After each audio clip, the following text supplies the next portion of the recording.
Un marchand de Cannes sépare le café du Petit Grillon de l'entrée du meublé. Le Petit Grillon, c'est le nom d'un café.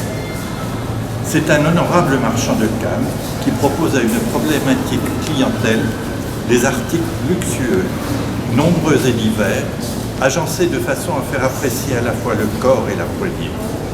Tout un art de panoplie dans l'espace est ici développé. Les cadres inférieurs forment des éventails. Les supérieurs, s'entrecroisant en X, penchent vers les regards par l'effet d'un singulier tropisme, leur floraison de pommeaux, rose d'ivoire, tête de chien aux yeux lapidaires, demi-obscurité damasquinée du Tolède, niellée de petits feuillages sentimentaux, chats, femmes, bec crochu, matières innombrables du jonc tordu à la corne de rhinocéros, en passant par le charme blond des cornalies.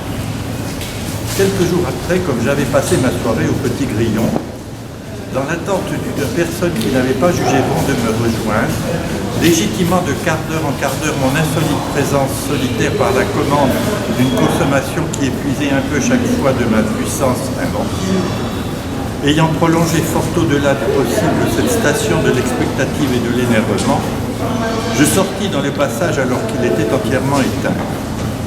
Quelle ne fut pas ma surprise lorsque, attiré par une sorte de bruit machinal et monotone qui semblait s'exhaler de la devanture du marchand de Cannes, je m'aperçus que celle-ci baignait dans une lumière verdâtre, en quelque sorte sous-marine, dont la source restait invisible.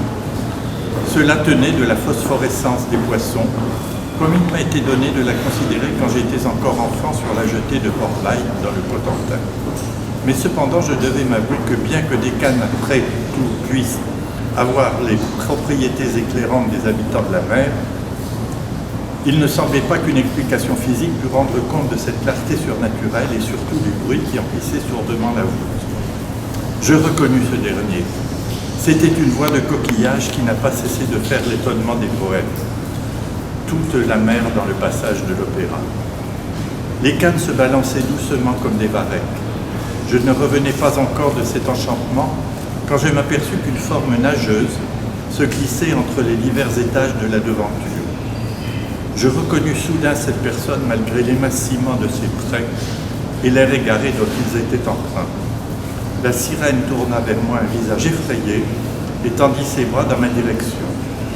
Alors l'étalage fut pris d'une convulsion générale.